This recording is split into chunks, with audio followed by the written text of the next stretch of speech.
first off, that was an incredible film. I'm sure all of us are in awe. It's truly incredible. Um, As someone who is pretty new to adulthood, this spoke so deeply to me, and I'm sure it can speak to so many people in so many different stages in life. I also think it spoke to how, as disabled people, we are intrinsically often on a different path than others. We often interact with society in different ways, but that path deserves like equal respect and could be equally beautiful. So that's what I took away from this film. Samuel, what do you want audiences to take away from this film?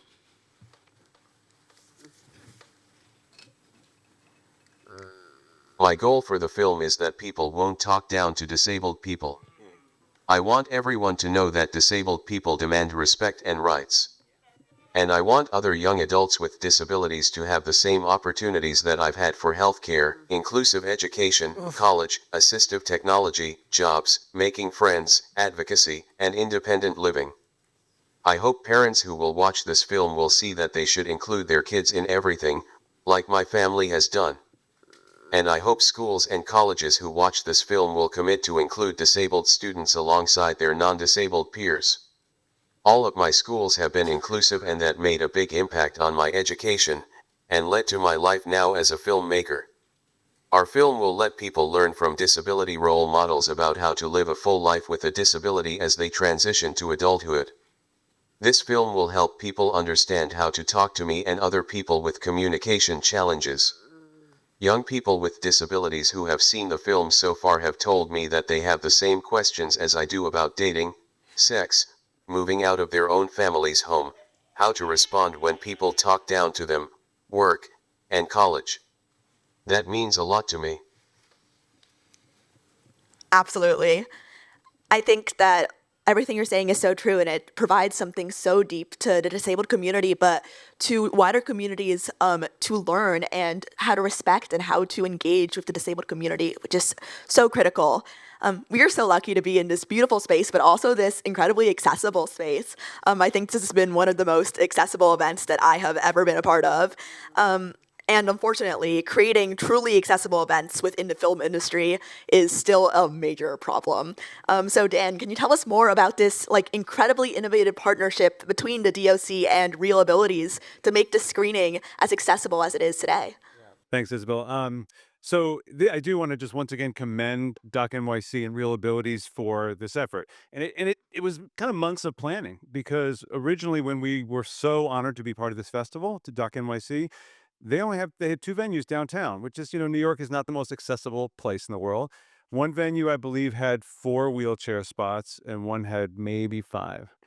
A rough count of the people here tonight, I'm thinking there's 20 people using wheelchairs, right? And companions. So we basically said, this isn't going to work for us. And DOC NYC, to their credit, when we brought up the idea of partnering with ReelAbilities, and ReelAbilities, to their credit, said, we'll host this event, we'll co-partner, and everyone just went for it. And then we said, well, of course, and ReelAbilities said, of course, we're going to have CART, we're going to have ASL interpretation, we're going to provide hearing devices for audio description, we're going to have open captions. It was never even a question. So that's an incredible story, but this can't be a one-off thing. You can't just have one event accessible in a whole film festival, or for that matter, in a whole cultural mecca like New York City. We have to make sure that every event from the very beginning is thought through and say, how are we going to, accommodate and welcome a very diverse audience of people by abilities. So just, I guess I'll say finally, as Keith said in the film, a person's disability is really defined or limited by the gap between a person's abilities or disabilities and the environment in which they're expected to function. And tonight, with all these accommodations, that gap was very small. Can you tell us about the obstacles you see for accessibility in film production and events, and how film teams like the Ride Ahead and other filmmakers that you have worked with in the field, for example, in films like Fire Through Dry Glass, are doing? What are they doing to make it through these barriers and to make the film space more accessible? First off, in the narrative space, certainly is an attitude, gee, we can't hire people with disabilities because it's going to cost us more money. There's all these negative stereotypes that really are not true. And in and just try to get work.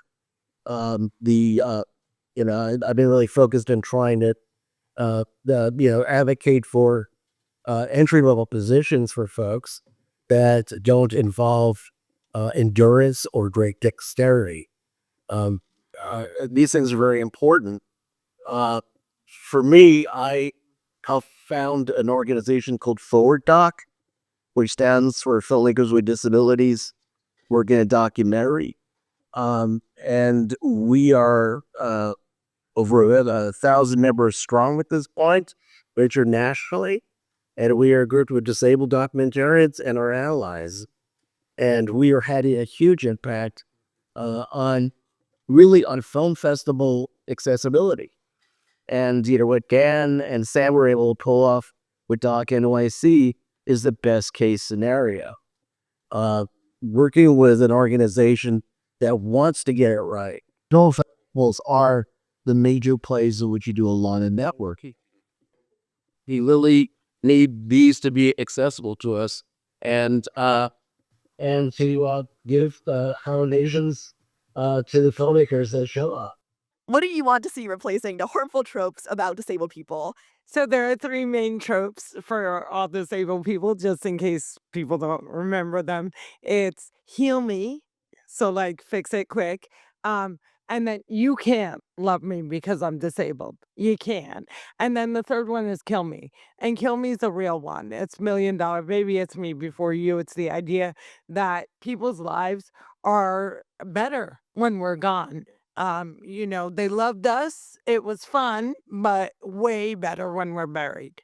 And what I'd like to see replace it is what we're doing right now, what Samuel's doing, what I hope that I'm doing, which is creating really good content. And if that content centers disability, fantastic. It needs to be authentic stories told by disabled people. And if it sucks, we as a community need to stop elevating it because there's two sides. Like the idea that none of this stuff is accessible to any of us is huge. And I was talking to Samuel before we came here, and I said, I'm so impressed with what he did because I couldn't do it because I got too frustrated with trying to create stuff in an accessible space, a very violent space, and an extraordinarily expensive space. So I find this incredibly, incredibly impressive. But the reality is, most houses have a disabled member. It's not even a third anymore. We're all f***ed up now in the head from everything that's happened really recently. So what I want to see is this. I want to see disabled people behind the scenes and in front of the scenes. I want stories that are told by us, and I want stories that are told, just to toot my own horn, like Shiny Misfits, my book, which are just general stories about people. Because we have nothing in common, even though we're all disabled. It's like if you sit and look at this stage, you have a very diverse group of people sitting here.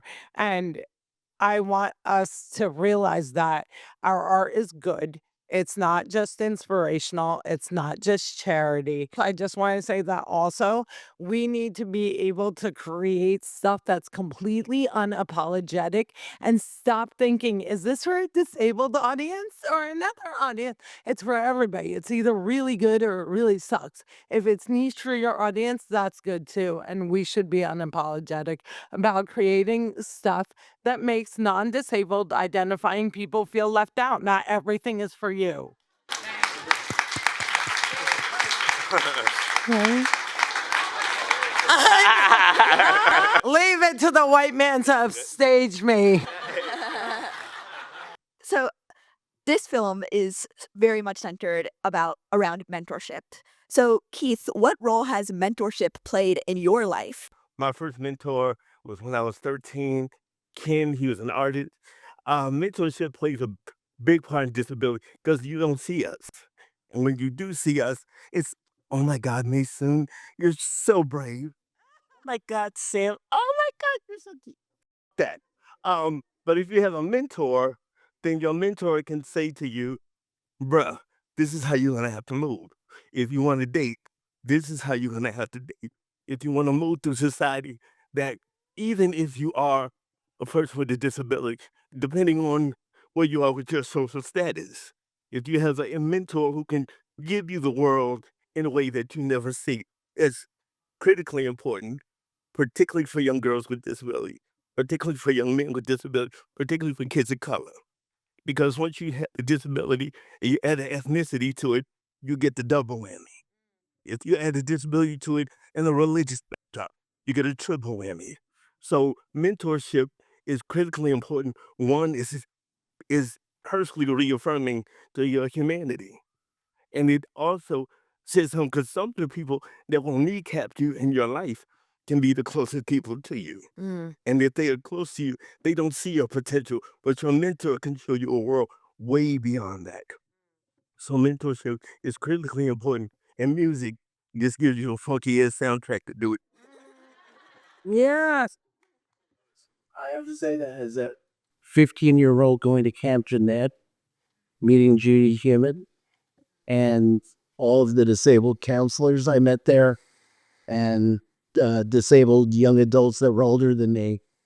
It was it had a huge impact on my life, and showed me that my life could be just a lot better than what I was experiencing. That in what limited capacity that I had to someone online, I try to remind people of art history. And I think art history is very important. And I think every community, you must look at their history in regards to see where we started and how far we have come. And to realize there's so much resilience in the disabled community, so many other communities. And I think the most important thing for us all to do is to come together. The disabled community must come together, but we must come together like we saw for the fight to pacify before Keith. This came in and helpless people sitting in, where that we have to really kind of find a way for the disabled community to really come back together to remind society and politicians that we are not disposable, we are not optional, and we are not going away.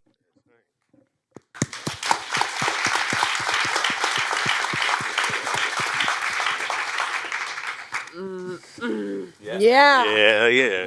Fight. You got a big thumbs up from Samuel, if you couldn't see that, Jim. Thank you, Sarah. What do you hope people take away from your unique perspectives and your lived experiences in this film and through your own platform? Well, disability is so white, right? So any images that we do see of disability, and we barely see any, but when we see them, it tends to be a lighter skinned person, also extraordinarily attractive, disabled people. Intersectionality. So I call the disability community the disco. Disco, it's the abbreviation for those of you who are not visual.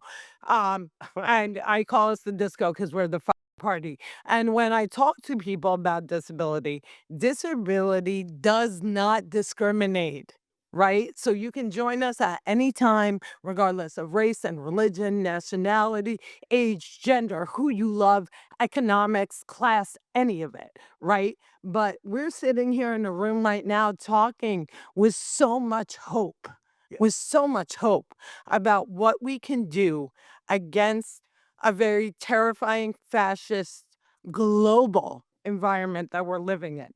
But as I sit on this stage and I watch this movie, I'm so incredibly blessed that I was chosen to do this with Samuel, because I didn't really think much about the transition between young and old and how you drop off the cliff and stuff.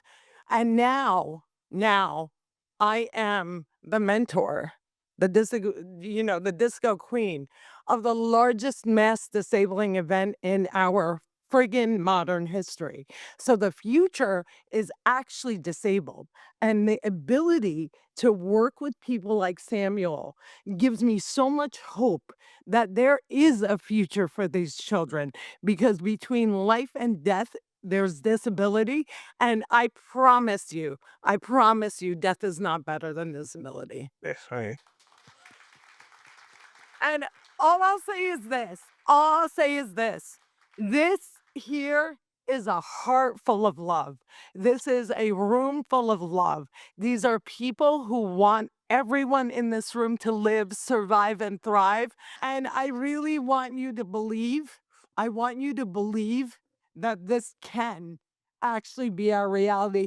Pivoting to Sam, in the Ride Ahead, you are truly sharing your coming of age story. And the Ride Ahead team has done an incredible job of putting together resources to educate audiences about language, disability, ableism, like going to college with a disability. It's truly so many incredible resources for audience members because, unfortunately, despite the fact that 1 in 4 people in the United States are disabled, it is a true reality that a lot of people watching this film, this might be their first time seeing a truly accurate portrayal of a disabled lives, Yeah. and disabled lives beyond a monolith. So Samuel, how do you feel about the media portrayal of people with disabilities? People with disabilities should have their voices heard and we should be able to tell our stories. I don't like that movies and stories about people with disabilities are often about curing or saving or even killing the person because they have disability. Or you will see someone with a disability have an awesome talent at something and people will be inspired and respond to the talent in a way they might not to someone that doesn't have a disability. We are not existing and living to be your inspiration. So I'm hoping that what people will be able to take from this is that they can reflect on themselves and say, do I treat people with humanity? Do I connect? But you ain't got to like it. I don't like nobody. Nobody. Well, I like y'all. Nobody. I like y'all. I like y'all. I don't I like y'all. I like y'all. But the reality is that you're not just dealing with disability. You're dealing with racism, xenophobia, sexism, misogyny, classes. So if you understand that your disability falls somewhere on that scale, so I'm hoping that with this film, you'll see Sam as Sam with a big ass wheelchair, but it's still Sam, right? And it's Maysoon, it's Keith, it's Lydia, it's Jim, it's Betsy, it's the family.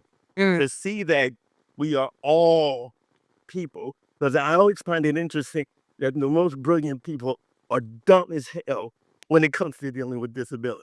And so I'm hoping that they will take their heads out of there and treat us with dignity and respect. Full stop. Thanks everybody for coming. We really appreciate it. Thank you so much. Thank you. So good to be with you.